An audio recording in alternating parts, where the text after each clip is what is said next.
wisata ke desa saja.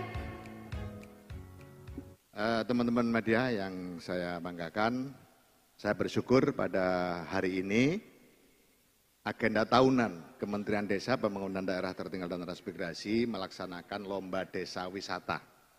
Dulu kita mulai dari lomba promosi desa wisata. Jadi kita nggak peduli bentuk desa wisatanya. Kenapa? Waktu itu COVID.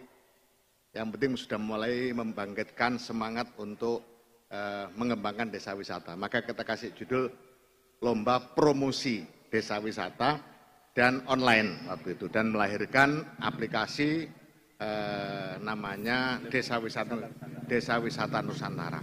Di dalamnya banyak sekali desa-desa wisata.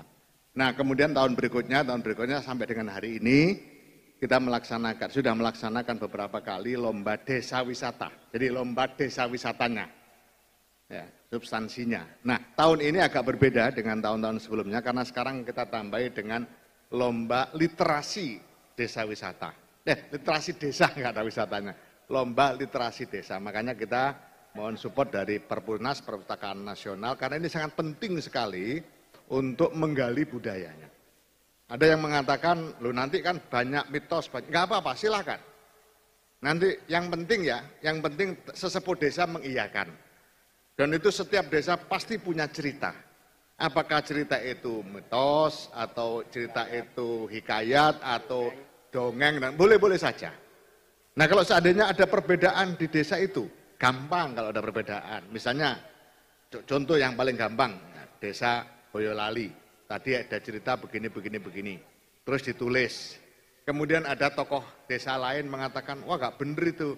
Nggih Mbah, nek boten bener, sing bener dos pundi. Monggo ditulis. Nah kan akhirnya banyak versi-versi.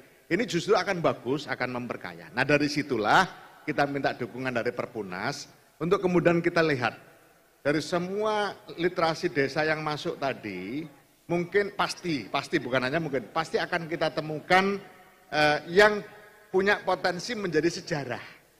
Nah, ketika kita menemukan desa-desa atau literasi yang memiliki potensi menjadi sejarah, tugas Kementerian Desa bersama Perpunas, pemerintah dalam hal ini, untuk mendampingi, mendalami.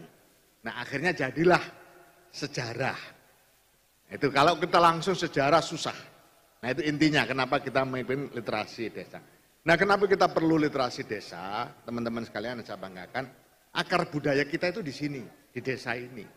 Maka harus kita gali, kita kuatkan, supaya sampai kapanpun dengan dunia yang bagaimanapun gambarannya, dunia yang artificial intelligence pun, ya AI, dunia AI yang luar biasa sekarang ini pun, kita tidak bisa beranjak dari akar budaya desa. Otak kita bisa kemana-mana, ya. Mau ke Amerika, mau ke Eropa, mau ke luar angkasa, harus, bukan hanya boleh, harus.